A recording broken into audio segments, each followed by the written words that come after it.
Hello and welcome to Grassroots, the environmental news show. Patty and Doug Wood and our worldwide team of experts with your weekly update on what in the world is going on and how it may impact your life. Welcome back. This week, Patty and I spent some time with Leah Segedie, the founder of Momavation, the website that tests all kinds of consumer products. You've heard us talk about Momavation on the show before. It's the organization that tested those butter wrappers and found high levels of PFAS. And they also tested toilet paper that had PFAS in it. So Momavation has kind of changed the way we buy things for our house and maybe yours too. That interview is coming up in just a few minutes. But first, some news items. Speaking of testing, I've got news about General Mills. You know, that giant that makes all kinds of cereals, etc. So are you actually eating phthalates for breakfast? If you're eating food from General Mills, you might be. Last week, Consumer Reports sent a letter to the food giant about concerning levels of phthalates in several General Mills products, including Annie's organic cheesy ravioli, Yoplait low-fat yogurt, Cheerios, and Green Giant cream-style sweet corn. Cheerios. Oh, yeah. One of the things I lived on when I was a kid. Phthalates, these are the things often called plasticizers, and they are chemicals that are used to make plastics more durable and flexible. Some studies have linked phthalates to heart disease, diabetes, and obesity. And I know that they are endocrine disruptors as well, which makes them very, very problematic for people who are concerned about these hormone-changing chemicals. Phthalates are found, primarily in plastics and in fragrances. They're in other things too, but these two things are consumer products that are used on a daily basis, right? What? If these are chemicals that make plastic softer, why would they be in fragrances? Well, there's large molecule phthalates that are used for plastics and small molecule phthalates that are used for fragrances, and they actually act as an ingredient that allows the fragrance to last longer. So are they probably in like those home things that you plug in and makes your house for smell? Sure. Makes your for house sure. smell like a chemical? Yes. And, you've walked past people who have just used some kind of fragrance on their hair or on their skin or whatever. And, that fragrance just lingers for a long, long time. And if people use them on a regular basis, their entire house smells like them. It really never goes away. Yeah. Pretty stunning, actually. Yeah. So in January, Consumer Reports published an article listing the plastic chemical contents of more than 80 popular snacks and other pre-prepared foods. The study found that 99% of supermarket and fast foods contained phthalates, and almost 80% contained traces of the potentially harmful substance called bisphenol A. BPA, we have all heard about many, many times. Yeah. You see a lot of products in stores that says BPA free because we know that BPA is an endocrine disruptor and a possible carcinogen, and it's in so many plastics, especially plastics that have the recycling code number 7. So, and these are polycarbonate plastics. So 99% of the products in a supermarket had phthalates in them. Yep. Supermarket and fast foods contain phthalates. Holy Christmas. I know, it's pretty amazing. So they're so ubiquitous in our food supply that it's almost impossible to avoid them completely. And in some cases, they get into the ingredients before they even reach the factory where they are being manufactured. But I have to talk about, also this is another study that has some relevance here. So there was a recent study, the first of its kind, which found that chlormequat, which is a pesticide, was in 92% of the oat-based foods, including Quaker Oats and Cheerios. Yeah. So in the U.S., it is not allowed on food crops, but the Trump administration approved its use on imported oats and increased the allowable levels of this toxic pesticide from 10 parts per million to 30 parts per million. Way to go. Way to go. So not only do our Cheerios have phthalates in them, but they also have chlormequat in them. Oh. These are the things that, some of the first little foods that our children are able to pick up by themselves off their high chair tray and stuff into their mouths. Holy Christmas. And the government regulators actually made the government regulators actually increased the amount of this chlormequat that was allowable. Cool. Yep. All right. So California was one of the first states to ban the ubiquitous plastic bag, but now it looks like things are not going the way everybody thought. In fact, there are more plastic bags by weight than there were before the law was passed. So you say, well, how in the world could that happen? Well, here's the story about that. According to a report by consumer advocacy groups, 157,000 tons of plastic bags were discarded in California the year the law was passed. 157,000 tons, which is a lot. But by 2022, that number had jumped to 231,000 tons. Now, think about that for a second. A plastic bag is not that heavy, right? Yeah, and this is a 47% jump, Yeah, right? and you would need a lot of plastic bags to get to a pound of plastic bags. But to get to a ton of plastic bags, that would be an unbelievable amount. And we're talking about 231,000 tons of plastic bags, and that's just in the state of California. The problem, it turns out, is there was a section in the law that allowed grocery stores and large retailers to provide thicker, heavier weight plastic bags to customers for a dime. And the manufacturer said, well, don't worry, these plastic bags can be reused and people are going to use them just like cloth bags. But that is not what happened. People brought the bags home and they threw them in the garbage. Yeah. So those reusable bags are made from HDPE, or high density polyethylene, which is actually much thicker and heavier than the old LDPE, or low density plastic bags, those really thin bags that you could almost see through. Yeah, and technically both materials can be recycled, but that rarely happens, both in commercial and residential situations, as you just said. So people just pitch them out. So what to do instead? Keep your canvas bags in the car or by the door so you don't forget them when you go shopping. If you get takeout food, ask the restaurant if they can pack your food in a paper bag. Skip the utensils. Really. I mean, we've got to stop this unbelievable consumption of single-use plastic. It's going to be, well, it already is. I mean, the amount of plastics on this planet has already passed a planetary boundary, which means that it is not sustainable for the Earth. We're way past our plastic limit. Yeah, and you've got people scurrying around. We've got the endocrine disrupting groups, the scientists who are so concerned about it. It's interesting. We have these international meetings, right, in different countries all over the world, and we usually meet once a year on the climate issue, right, reducing the amount of CO2 that we're pumping into the air, right? But the plastics international groups are meeting 3 times a year. That's how concerning this plastic crisis is. Yeah. And can I say, it's consumers who can really drive this. All you have to do is say no to plastic and use every opportunity. Try to do it, once a day. Once a day, say no to plastic. That's right. You know what? One thing you can do, get rid of that ubiquitous white garbage bag that's in everybody's kitchen in America.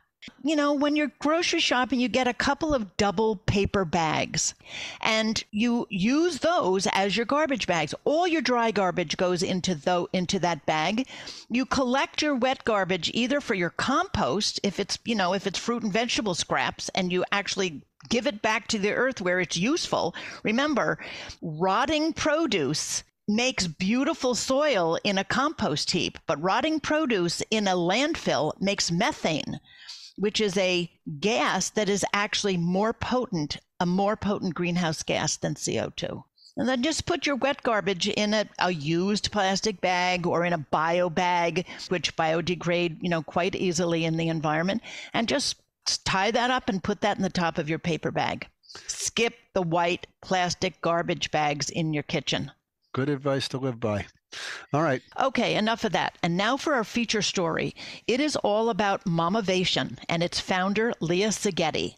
Leah is a consumer watchdog, an author, activist, community organizer, and strategist. She founded the award-winning consumer activist website, momavation.com, and is the author of Green Enough: Eat Better, Live Cleaner, Be Happier, all without driving your family crazy. Doug and I spoke with Leah last week and asked her what drove her to take things into her own hands and start Momavation. I wanted to become an energy lobbyist. I wanted to go to DC and become a lobbyist. And that was the trajectory of my life. That's where I thought my life was going to take me. And I thought I was going to leave California and just, go do my thing in DC.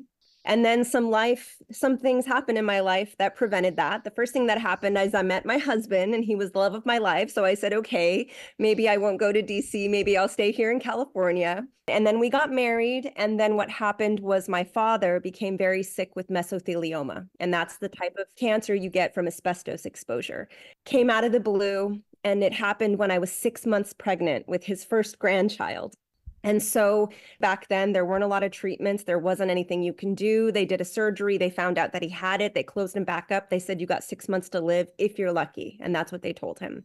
And so we had a very close family. I was very close with my father, very close with my extended family. We're Nordic, we're Swedish, and so we're very close knit. And so it just devastated me. I quit my job and I went to help my mom care for my father every day up until the very end. And I was the one holding his hand when he took his last breath.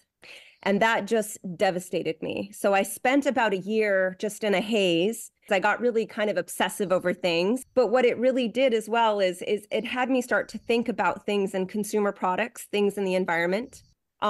Within that same next couple years, I had an uncle die of lung cancer. I had an aunt die of breast cancer, and I had another uncle die. And so we went from this big extended family to this little tiny family, and it rocked my world. Wow. And so, ever since that, it totally changed my beliefs, my thought process on, how this works. Environmental issues became very intimate to me. They came very real to me, where before I just kind of like brush it off and be like, whatever, I don't care about the polar bears. Now I understand that the polar bears are like us. You know what I mean? They're at the top of the food chain. And I understand things in a very different perspective. So was there like a single event in your own life that kind of catalyzed your own thinking about toxins in the environment? So the weirdest thing happened to me. I got backyard chickens. I know that doesn't sound like a big deal, but I live in a place in California where there was a lot of old orchards. And I lived on a piece of property that was a walnut orchard like 60 years ago, 50, 60 years ago. And they sprayed a lot of DDT on my property. Well, I participated in a pesticide study, and I have really, really, really long hair. I don't know if you can see it, but it goes all the way down to my butt. Sent my hair off to a lab in France. And about a year later, they got back to me and said, you got a lot of DDT in your body. You got to figure that out and get rid of it. And I'm like, what? Wow. What? It's not like I'm living on a farm. You know what I mean? Like, where's this coming from? So that was me starting to lab test. I contacted a lab that was close by to my house. And it just so happens to be a lab that pioneered glyphosate testing for consumer products. And I very fortunately had them 30 miles from my house because, I live right close to strawberry farms and stuff like that. And, I gave them everything in my backyard, soil from my backyard chicken eggs. I gave them all the fruits and vegetables from my trees, all the vegetables.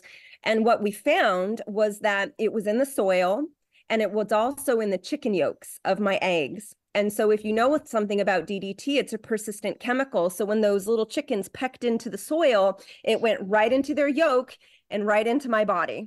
And so, I struggled with Hashimoto's and had all these crazy things happen to me about a year after I started eating those eggs. And I ate those eggs for about 5-6 years. So it was kind of like, whoa, it just blew my mind up with, oh my gosh, this is possible. So of course, then I start thinking, oh my gosh, what about my organic eggs? Because I got rid of the chickens. I'm like, this is awful for the chickens. No wonder they've been dying. The eggs were kind of brittle, but because I'm a California city girl, I don't know nothing about chickens. So I didn't really know the differences between, brittle eggs and not brittle eggs. So I started testing organic eggs for DDT. Started testing all kinds of food for DDT just because I wanted to know. I didn't want to replace one thing with another thing. And it just got me really hooked on testing. And so the next thing you know, a colleague of mine, she works for the Sierra Club, and she's one of their journalists. She had sent her period underwear off to a lab, and they found PFAS in it.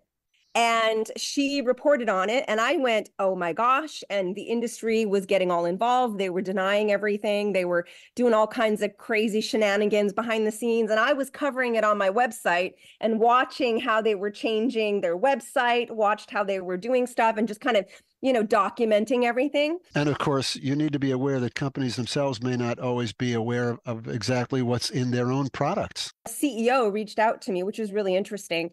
It was the CEO of a competing period underwear brand. And she had started a change.org petition saying, Thinx is really bad company because they have PFAS in their product, but you should buy ours. And so she contacted me because she wanted me to get involved because, I have a great audience that would be really interested in it. And so the first thing I asked her is I said, well, what kind of testing have you done to prove this? And it turned out in our conversation that she really didn't know how to test for this. Mm-hmm. And it was kind of evident she didn't know what she was talking about. And she had all this stuff and marketing going on to make her look like she was a better brand. So I thought something just said to me, I don't know about this. So I started testing period underwear for total organic fluorine, which is kind of how you look at all 15,000 PFAS chemicals at the same time. Exactly. And so what happened was her brand wasn't as very much better than Thinx. And so when I put that out there right away, boom, lawsuits started happening, things just started exploding. And it just got me really kind of addicted to lab studies, being able to say, okay, here's the marketing, but let me put this to the test. Let me send it to the lab and let's see what is real and what is not real. And what I've learned about consumer products is a couple of things that are pretty unnerving for me. The global supply chain is not really working to keep our families safe. Because what's happening a lot of times is the vast majority of these companies are not manufacturing their own products. They're letting some other person manufacture their products. They're asking them to do testing and taking those tests or just assuming everything is fine. And they're taking people's words for it. They're not really doing their own testing. They're not doing their own thing.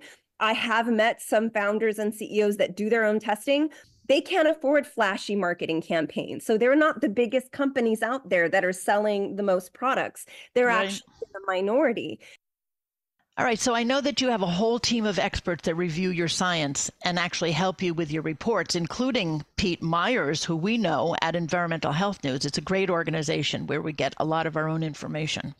But I wanted to ask you, what about the organics industry? I mean, did you find the same kind of problems with organics that you would find in traditional manufacturing? So, I was a big proponent of organic and I really still am, but they completely ignore things like PFAS in packaging and contaminants in manufacturing. They completely ignore phthalates, which are plasticizers that are really problematic to everybody's health.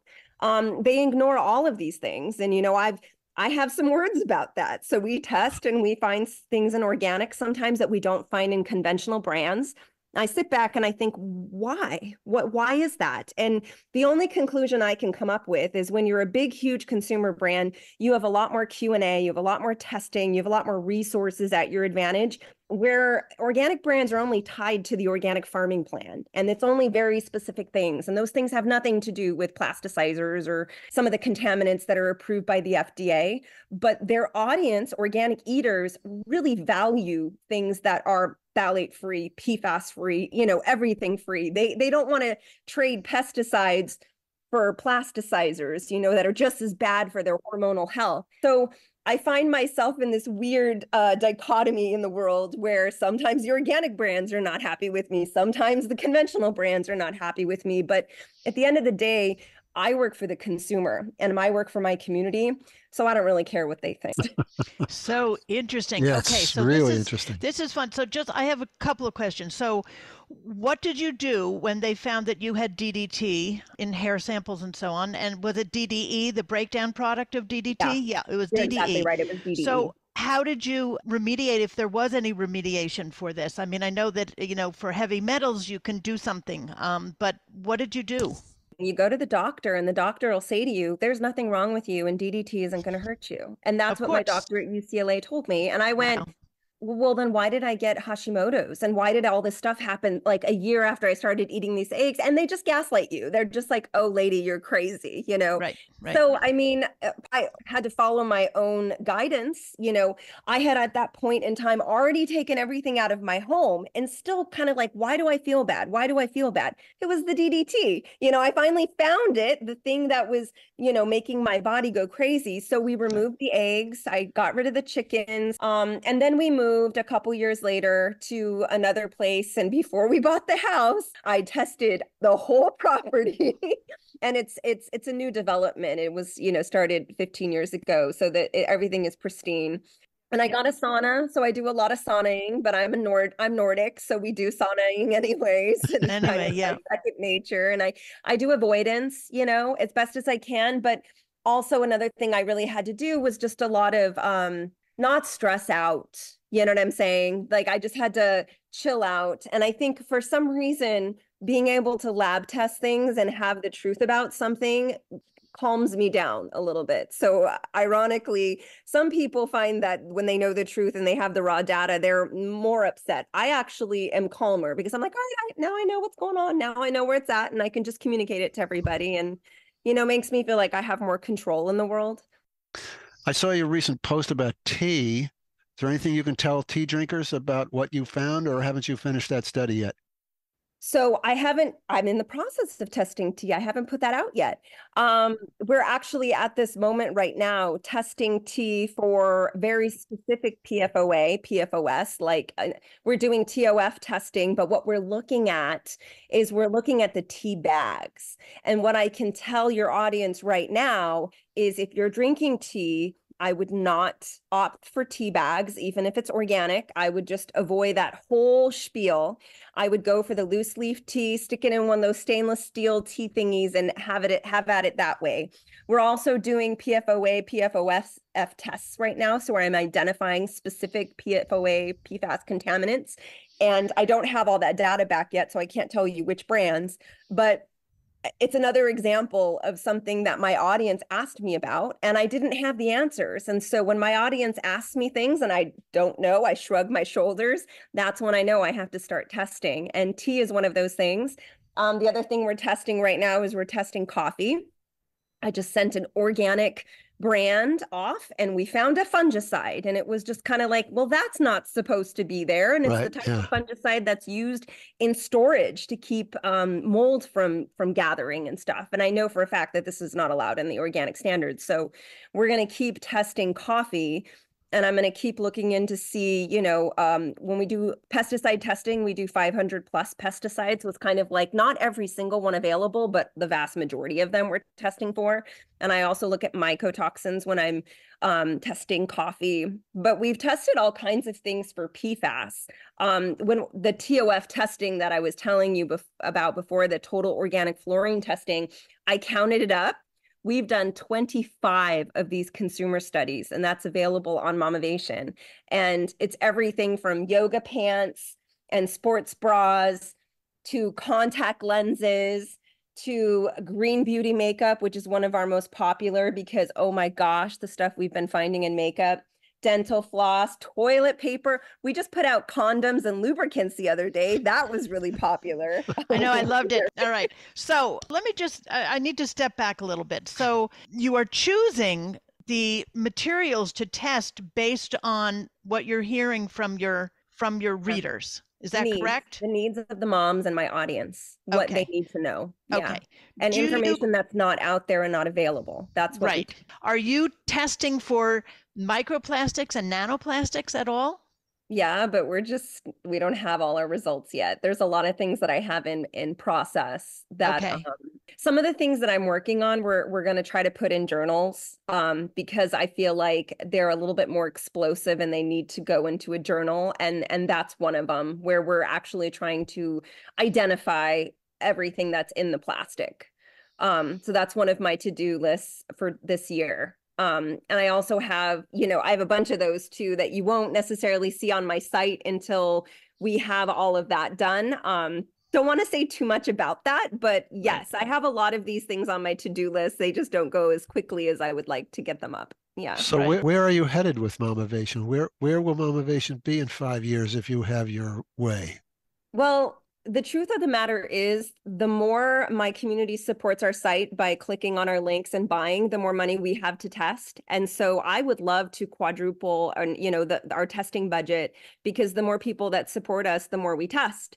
And so to me, it would just be like, we're going to be testing the entire grocery store. We're going to test everything in the personal care aisle. We're going to be testing food for not just PFAS, but for phthalates, for all pesticides, for microplastics, for everything. I mean, that's where I would like to go to be able to give people very, very clear direction on where they want to shop and what they want, who they want to support, if they want to support the hormonal health of their family. That's what I'd like to do in the future. It's just that, you got to start small. I'm using my own resources. So the vast majority of all the money that's used for testing comes out of my company, and it comes from my company, from people supporting our work. Yeah, and I was just going to say, it's an organization that is not just a science organization that's delivering the bad news, but you are delivering the bad news, but you're also delivering the good news. In other words, these are the brands that you shouldn't touch, right? Because they contain all these contaminants, but these are the brands where we have found no contamination.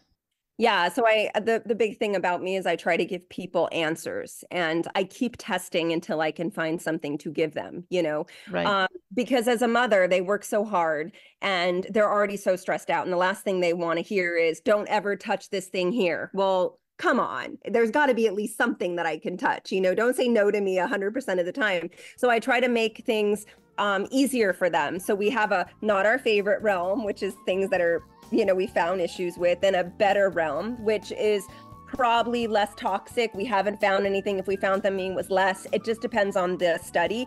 And then the best realm would be something that we couldn't find issues with, or very minimal issues with, which we would say would be the best. And, right. That's vetted through our advisors as well. And we put a lot of thought into it, to try to make it easy. And so some people come to my site and they want to read everything. And so I'm known for long form content. People hate me because I'm the overachiever of the world. So I write really long investigations, but I make it so that they're clickable. You can go in and there's a table of contents, and you can literally click on best brands, and it takes you all the way to the bottom, and it'll just show you the data. And so if that's what you want to know, then go for it, girl. Have at it. Just click there, find it, and see what you got to do.